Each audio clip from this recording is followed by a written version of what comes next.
Hello à toi et bienvenue dans cette vidéo dans laquelle on va parler d'un sujet que j'aime, que tu aimes, et si tu aimes pas, tu vas aimer. Dans cette vidéo, on va parler de manga. Si tu me suis sur Instagram, tu sais que j'aime les mangas, ça fait partie de mon identité, ça fait partie de ce que je véhicule à travers ce disque. Je lis des mangas depuis que je suis jeune. Et dans cette vidéo, j'ai envie de te partager des lectures de mangas à lire, pour le coup, et pas à écouter. Alors pour ceux qui savent pas, la différence entre manga et animé, elle est très simple. Le manga, c'est la BD qui se lit, et l'animé, il se regarde tout simplement. Donc en général, les animés sont des adaptations animées de mangas papier qui ont déjà été écrits et qui rencontrent un certain succès. Bien évidemment, tu te doutes que quand on décide d'adapter un manga en animé, c'est que de base il fonctionne bien et que surtout il va parler à un certain public et qui va fonctionner. C'est pas le cas de tous les mangas et il y a des pépites dans les mangas qui n'ont jamais été adaptés en animé, qui sont un peu moins connus. Et ce sont ces pépites là que j'ai envie de te partager dans cette vidéo. Ces pépites sont au nombre de 7. Il y a une exception. Il y en a 6 qui n'ont jamais été adaptés en animé et il y en a un qui a été adapté en animé. J'avais quand même envie de te le mettre dans la liste parce que je le trouve top. C'est parti!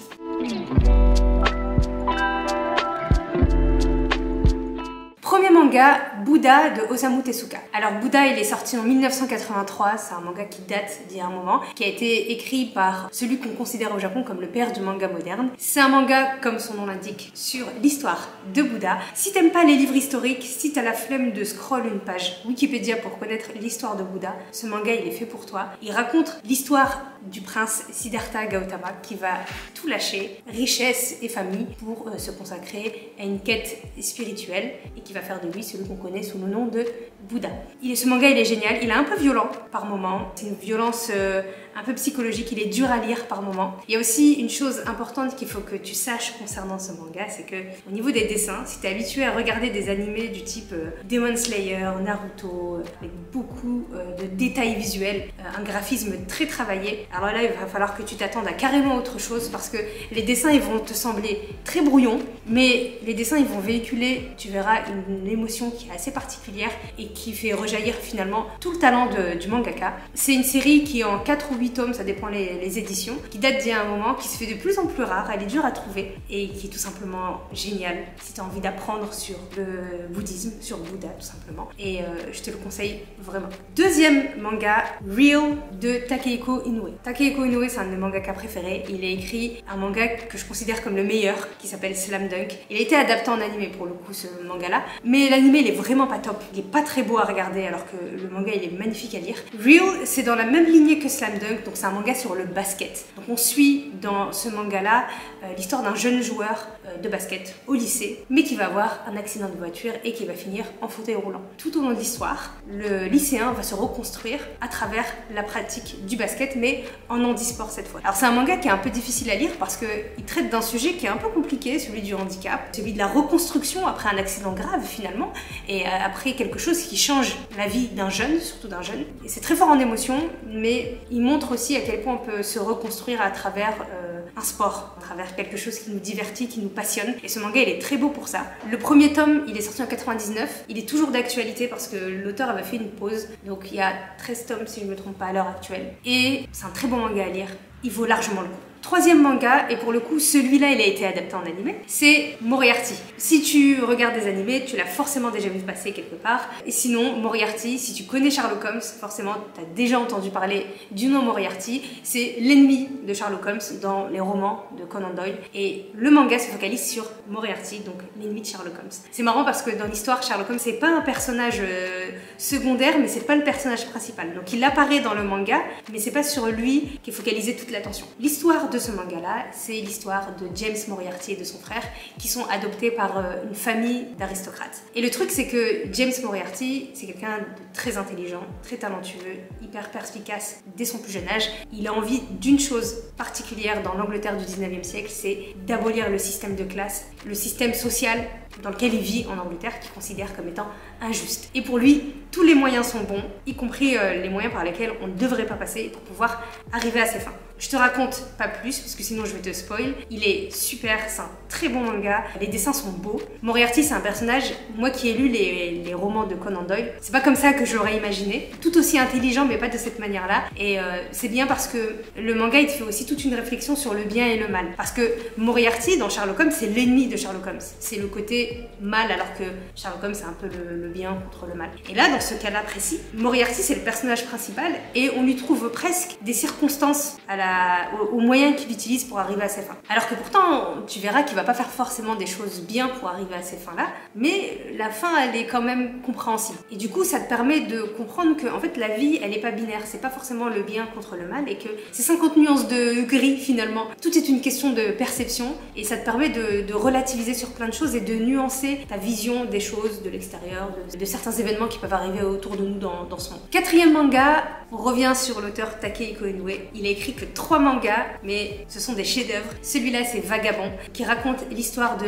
Musashi Miyamoto, qui est un samouraï hyper connu au Japon. Ce manga est sorti en 98, il y a 37 tomes, il est à l'arrêt actuellement. Donc tous les fans de ce manga-là et de cet auteur-là attendent avec impatience la reprise, parce que pour l'instant, on ne sait pas quand ça reprend, ça fait des années que ça s'est arrêté, parce que l'auteur est fatigué et qu'il a des soucis de santé, donc forcément on lui souhaite un bon rétablissement pour qu'il continue cette saga qui est très belle, concernant l'histoire de ce maître du sabre, qui a été raconté plein de fois dans plein de mangas. Donc si tu tapes Vagabond, tu vas trouver beaucoup de mangas concernant Kenshin le Vagabond, concernant Musashi Miyamoto, et l'auteur décide lui aussi de lui offrir, de lui dédier une saga à travers ce manga-là qui raconte tout son parcours, qui l'amène du jeune un petit peu indiscipliné qu'il arrive énormément de choses, énormément d'épreuves et de souffrances, vers le samouraï hyper sage qu'on imagine, tel qu'il est décrit en tant que héros au Japon. C'est un très bon manga du coup sur la question du cheminement, sur la question du cheminement personnel vers un but bien précis, vers une passion bien précise, ce que l'on est prêt à faire aussi pour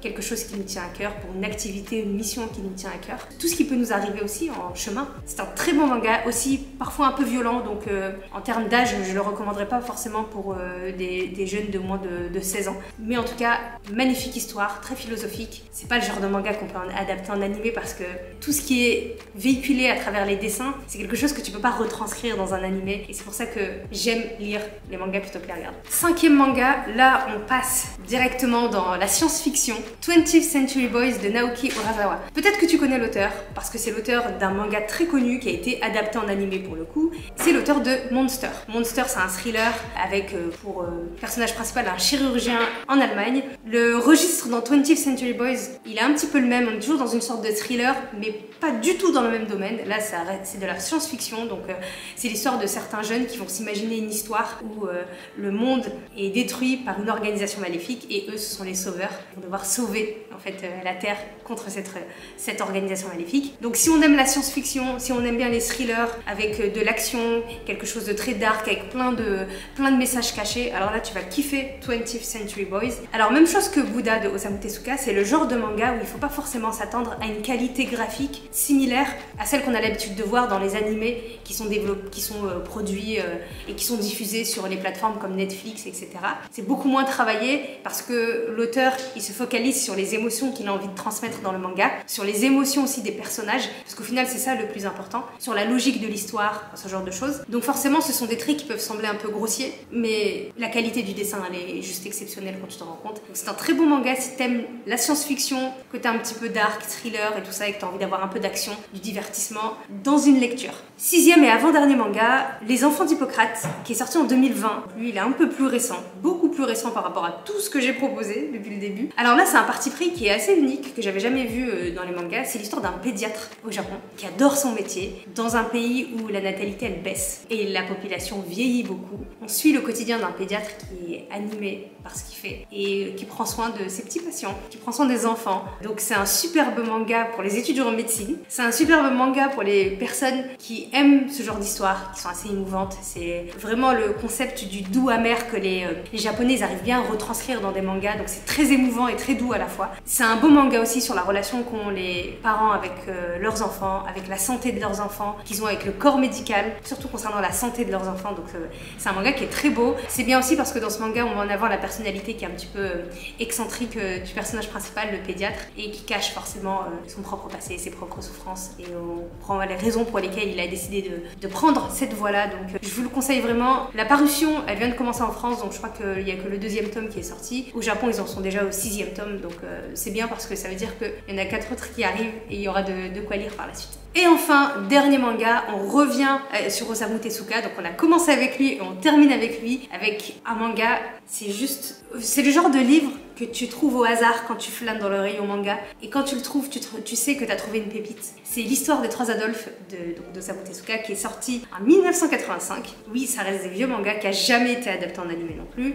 Très court, il y a 4 tomes et c'est l'histoire de 3 personnes qui s'appellent Adolphe. Un certain Adolphe qu'on connaît tous, un jeune juif qui s'appelle Adolphe et un jeune métis moitié japonais, moitié allemand qui s'appelle Adolphe aussi. Et ces 2 Adolphes-là, les 2 enfants, se connaissent et sont amis au Japon. Le jeune juif qui s'appelle Adolphe et le jeune métis japonais-allemand qui s'appelle Adolphe aussi se côtoient, sont amis et en fait leurs chemins vont se séparer parce que le métis va entrer dans les jeunesses hitlériennes et on va suivre toute une histoire par d'Adolf Hitler pour réunir ces 2 autres Adolphes. On va suivre l'histoire des 3 et il y a un journaliste qui a découvert un secret que son frère avait gardé et qui fait qu'il a été tué pour ça. Et en fait, il va se faire poursuivre par des organisations qui tentent de le tuer justement parce qu'il connaît ce secret qui peut faire écrouler l'Allemagne nazie à l'époque. C'est un super manga, c'est un thriller qui est basé sur des faits réels, des faits qui ne le sont pas, et qui crée toute une fiction autour de ça. Donc si en plus tu as envie de réviser tes cours d'histoire sur la Seconde Guerre mondiale, c'est génial. On a aussi le point de vue du Japon que nous on n'a pas en tant qu'Européens quand on apprend l'histoire de la Seconde Guerre mondiale, puisqu'on se concentre sur l'Europe. Là on a le point de vue aussi du Japon qui a collaboré avec l'Allemagne à cette époque-là, donc